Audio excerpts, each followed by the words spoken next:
നമസ്കാരം.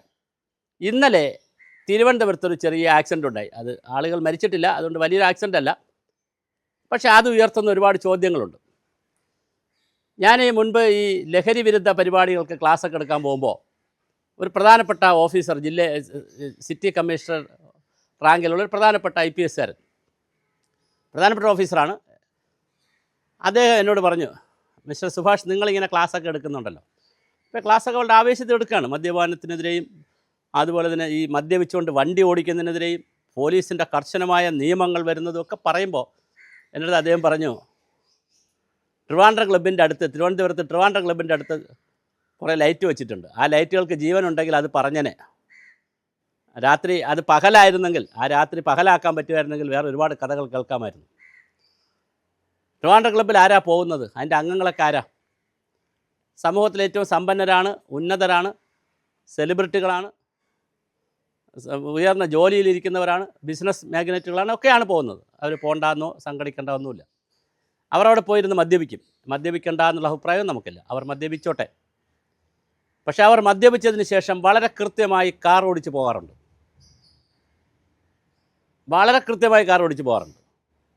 അങ്ങനെയാണെങ്കിൽ നമ്മളെ ഗണേഷ് ഈ PP ഉണ്ടല്ലോ, ഊതിക്കുന്ന ബ്രീത്ത് അനലൈസർ രാത്രി ഒരു 5 ദിവസത്തേക്ക് ട്രിവാൻഡ്രം ക്ലബിൻ്റെ ഫ്രണ്ടിൽ വയ്ക്കുമോ?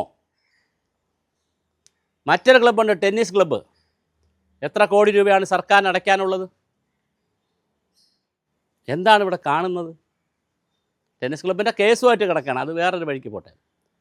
ഈ ട്രിവാൻഡ്രം ക്ലബിൻ്റെ ഇന്നലത്തെ രാജുവിൻ്റെ ആക്സിഡൻറ്റുമായി രാജു ഓടിച്ചിരുന്ന വണ്ടിയുടെ ആക്സിഡൻറ്റുമായി ബന്ധപ്പെടുത്തി കുറേ നിഗൂഢതകൾ ഓടുന്നുണ്ട്. മണിയമ്പിള്ള രാജു അല്ല കാർ ഓടിച്ചിരുന്നത്, ഒരു സ്ത്രീയാണെന്നുള്ള നിലയിൽ വ്യാപകമായി സോഷ്യൽ മീഡിയയിൽ വീഡിയോകളും റീച്ചുകളും വന്നുകൊണ്ടിരിക്കുന്നു. ആ സ്ത്രീ ആര് എന്ന് ചോദിച്ചുകൊണ്ട്. രണ്ടാമത്, മണിയമ്പിള്ള രാജു അങ്ങനെ ഒരു ആക്സിഡൻറ്റ് ഉണ്ടായെങ്കിൽ അദ്ദേഹം അപ്പോൾ തന്നെ മ്യൂസിയം സ്റ്റേഷനിലൊന്ന് പോയി റിപ്പോർട്ട് ചെയ്യണ്ടേ? അതല്ലേ എൻ്റെ ഒരു മര്യാദ. അദ്ദേഹം സ്റ്റേഷനിൽ വിളിച്ച് പറഞ്ഞു, ഞാൻ രാവിലെ വന്നേക്കാമെന്ന്. നമ്മളാരെങ്കിലും റോഡിലിറങ്ങി വണ്ടി ആക്സിഡൻറ്റ് പറ്റിയിട്ട് സ്റ്റേഷനിൽ വിളിച്ച് പറഞ്ഞാൽ ഞങ്ങൾ രാവിലെ വന്നേക്കാമെന്ന് പറഞ്ഞാൽ പോലീസ് വിടുമോ? ഇനി വേറെ തമാശയുണ്ട്. 12 മണിക്കൂർ കഴിഞ്ഞാണ് മണിയമ്പിള്ള രാജു സ്റ്റേഷനിൽ ചെന്നിരിക്കുന്നത്. 12 മണിക്കൂർ കഴിയുമ്പോൾ മദ്യപിച്ചിട്ടുണ്ടെങ്കിൽ കെട്ടുവിടില്ലേ? എന്തായാലും ട്രിവാൻഡ്രം ക്ലബ്ബിൽ പോയത് പിന്നെ സിനിമ ഷൂട്ടിങ്ങിനല്ലല്ലോ, ഉറപ്പല്ലേ? ട്രിവാൻഡ്രം ക്ലബ്ബിൽ എന്തിനാണ് ഒരാൾ പോകുന്നത് രാത്രി? മീറ്റിങ്ങും അല്ലല്ലോ.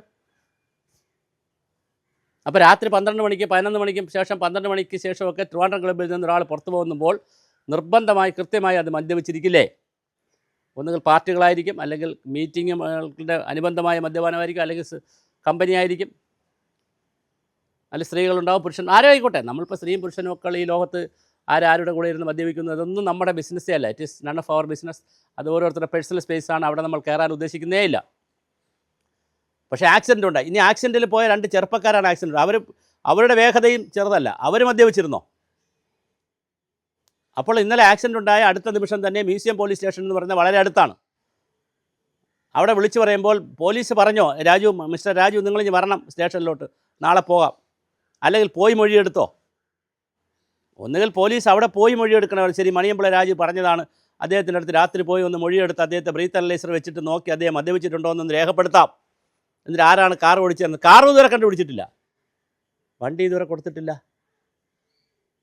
അപ്പോൾ ആരുടെ വണ്ടി, ആരോടിച്ചു? ഒരു സ്ത്രീയാണ് ഓടിച്ചിരുന്നതെന്ന് പറയുന്നു. ഇനി ആ സ്ത്രീ മദ്യപിച്ചിരുന്നോ? മണിയമ്പിള്ള രാജു മദ്യപിച്ചിട്ടുണ്ടോ? ഇതൊരു വല്ലാത്ത കഥയല്ലേ? അപ്പോൾ ഗണേഷ് രാജ്യത്ത് വലിയ വിപ്ലവം ഉണ്ടാക്കുന്ന ആളാണ്. അദ്ദേഹം വാ തുറന്നാൽ വിപ്ലവകാരിയാണ്. ഇവിടെ എല്ലാം മറിച്ചിട്ടേ പോകുള്ളൂ അദ്ദേഹം. അപ്പോൾ ഗണേഷ് ചെയ്യേണ്ട ഒരു കാര്യം,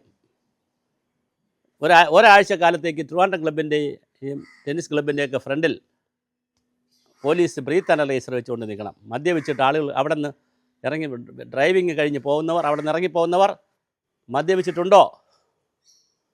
ഉണ്ടെങ്കിൽ നടപടി എടുക്കുമോ? ഒരു സാധ്യതയില്ല. കാരണം ഈ നിയമം എന്നൊക്കെ പറയുന്നത് നിങ്ങളെ എന്നെയും പോലുള്ള വളരെ സാധാരണക്കാരനാണ്. ഒരു IAS കാരൻ തിരുവനന്തപുരത്തൊരു ബഷീർ എന്ന് പറയുന്നൊരു പത്രപ്രവർത്തകനെ കാറിടിച്ച് കൊന്നു. അത് മ്യൂസിയം പോലീസ് സ്റ്റേഷൻ്റെ അടുത്ത് വെച്ച്. ഇത്രയും CCTVകളും AI ക്യാമറകളും, ഇത്രയും രാത്രിയെ പകലാക്കുന്ന വെളിച്ചമുള്ള സ്ഥലം, ആയിരക്കണക്കിന് ആളുകൾ രാത്രി സഞ്ചരിക്കുന്ന സ്ഥലം, കണ്ണായ സ്ഥലം, മ്യൂസിയത്തിൻ്റെ അടുത്തുള്ള ഏറ്റവും കണ്ണായ സ്ഥലത്തിൻ്റെ പബ്ലിക് ഓഫീസിൻ്റെ അവിടെ വെച്ച് ഒരു പത്രപ്രവർത്തകൻ ബഷീർ എന്ന് പറയുന്ന ഒരു പത്രപ്രവർത്തകനെ വണ്ടി ഇടിച്ച് കൊന്നിട്ട് കേസ് എവിടെയെങ്കിലും എത്തിയോ? കൊന്നയാൾ വേറെ നല്ല സുഖമായിട്ട് പിന്നെ IAS കാരനാണ്, വേറെ IAS കാരിയെ കല്യാണം കഴിച്ച് രാജകീയമായിട്ട് സർവീസ് തുടരുന്നു. ഇവിടെ നിയമം ഉണ്ടാക്കി വെച്ചിരിക്കുന്നത് ദരിദ്രന് വേണ്ടിയിട്ടാണ്, ദരിദ്രനെ കൊല്ലാനാണ്. ആദിവാസി മധു മോഷ്ടിച്ചാൽ മധുവിനെ തല്ലിക്കൊല്ലും, തല്ലിക്കൊന്നാൽ അത് കേസില്ല. ശാരീരിക ബലാത്സംഗം ചെയ്താൽ അതിന് കേസില്ല. അഭയെ കൊന്നാൽ അതിന് കേസില്ല. TP വെട്ടിക്കൊന്നാൽ അതിന് കൊന്നവർക്ക് മാത്രമാണ് കേസ്, കൊല്ലിച്ചവർക്ക് കേസില്ല. രസമല്ലേ ഇവിടുത്തെ കാര്യങ്ങൾ ആലോചിച്ചാൽ? കേരളത്തിലും ഇന്ത്യയിലുമൊക്കെ ഈ ജനാധിപത്യത്തിൻ്റെ മറ്റൊരു മുഖമാണ് നമ്മൾ കാണുന്നത്. ഇതെല്ലാം ഉണ്ടാക്കി വെച്ചിരിക്കുന്നത് ഒരു സമ്പന്ന വരേണ്യ വർഗത്തിനാണ്. ആ വരേണ്യ വർഗം എന്ന് പറയുമ്പോൾ ജാതിയല്ല കേട്ടോ. ഈ വരേണ്യ വർഗം എന്ന് പറഞ്ഞുകൊണ്ട് ബ്രാഹ്മണന്മാരാണ് ധരിച്ചു കളയരുത്. അല്ലെങ്കിൽ എല്ലാ ജാതിക്കാരും ഉണ്ട്. ഒരു സോക്കാൾഡ് വരേണ്യ വർഗത്തിനുള്ളതാണ് ഈ വ്യവസ്ഥിതി. ബാക്കിയുള്ളവരൊക്കെ റേഷനരി വാങ്ങിച്ചും ട്രാൻസ്പോർട്ട് ബസ്സിൽ യാത്ര ചെയ്തും പെൻഷൻ വാങ്ങിച്ചും അല്ലെങ്കിൽ കർഷകത്തൊഴിലാളി പെൻഷൻ വാങ്ങിച്ച് ക്ഷേമ പെൻഷനൊക്കെ വാങ്ങി മുദ്രാവാക്യം വിളിച്ച് കീജയെ വിളിച്ച് അങ്ങനെ കാലം കഴിച്ചു പോകണം. ഞങ്ങൾ കുറച്ച് പേർ ഇവിടെ അർമാദിച്ച് എല്ലാ സുഖസൗകര്യങ്ങളോടുകൂടി എല്ലാ കയ്യേറ്റങ്ങളും നടത്തി എല്ലാ നിയമങ്ങളും ലംഘിച്ചുകൊണ്ട് ഞങ്ങളിവിടെ വാഴും.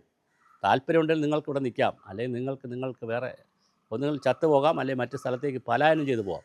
ഒരു നിർബന്ധമല്ല നിങ്ങളിവിടെ വേണമെന്ന്. എത്ര ക്രൂരമാണ് നമ്മുടെ സംവിധാനം, എത്ര മോശമാണ്. സെക്രട്ടേറിയറ്റിൻ്റെ അവിടെ നിന്ന് എത്ര വെളിപ്പാടകലെയാണ് ട്രിവാൻഡ്രം ക്ലബ്ബ് ഇരിക്കുന്നത്. പോലീസ് കമ്മീഷണർ ഓഫീസിൽ നിന്ന് എത്ര വെളിപ്പാടകലെയാണ്. DGPയുടെ ഓഫീസിൽ നിന്ന് എത്ര വെളിപ്പാടകലെയാണ്. സംസ്ഥാന DGPയുടെ ഓഫീസിൽ നിന്ന് കണ്ണെത്തുന്ന ദൂരത്ത് നോക്കെത്തുന്ന ദൂരത്ത് നിൽക്കുന്ന ട്രിവാൻഡ്രം ക്ലബ്ബിൽ രാത്രികളിൽ വന്ന് ഈ ഭക്ഷണവും കഴിച്ച് മദ്യപിച്ചിട്ട് പോയി അവർ കാർ ഓടിച്ചു പോകുമ്പോൾ, അവർ മദ്യപിച്ചിട്ട് ഡ്രൈവർമാരെ വിളിച്ചിട്ട് കാർ ഓടിക്കണം. ഒരു കാരണവശാലും മദ്യപിച്ചിട്ട് കാർ ഓടിക്കാൻ പറ്റില്ലല്ലോ ഇന്ത്യൻ നിയമം അനുസരിച്ച്. അത് മദ്യപിച്ചിട്ട് കാർ ഓടിക്കുക, ആക്സിഡൻ്റ് ആവുക, കാർ ഒളിച്ചിടുക, ഓടിച്ചത് വേറൊരാളായിരുന്നു വരുന്നു, എന്നിട്ട് സ്റ്റേഷനിൽ ഓടിച്ചയാളും അല്ലെങ്കിൽ അപകടം പറ്റിയ ആൾ സ്റ്റേഷനിൽ വിളിക്കുന്നു, രാവിലെ ചെല്ലാമെന്ന് പറയുന്നു. ഇത്ര മനോഹരമാണ്. അപ്പോൾ ഇത് കോടതിയായാലും പോലീസ് സംവിധാനമായാലും കുറച്ച് പേർക്ക് വേണ്ടി ഉണ്ടാക്കി വച്ചിരിക്കുന്നതാണ്. അത് നമ്മൾ മനസ്സിലാക്കിയാൽ വളരെ നന്ന്. ഇത് മനസ്സിലാകാത്തൊരു വലിയ വിഭാഗം പാവപ്പെട്ട ജനങ്ങൾ ഇവിടെ സ്വപ്നലോകം വരുമെന്നും അവരുടെ ശബ്ദം സംഗീതം പോലെ ശ്രവിക്കാമെന്ന് പറയുകയും ഇവിടെ വിപ്ലവം ഉണ്ടാവുമെന്ന് പറഞ്ഞ് ഇപ്പോഴും കൊടി പിടിക്കുകയാണ്. അതാണ് നമുക്ക് സഹിക്കാൻ വയ്യാത്തത്. പാവപ്പെട്ട ജനങ്ങൾ, സ്ത്രീകളും കുട്ടികളും മുതിർന്നവരും ചെറുപ്പക്കാരും ഒക്കെ ഇപ്പോഴും ഇൻകിലാബ് വിളിക്കുകയാണ്. ഇവിടെ വിപ്ലവം വരും, നമുക്ക് സ്വർഗം വരും, ഇവിടെ വസന്തം വരും.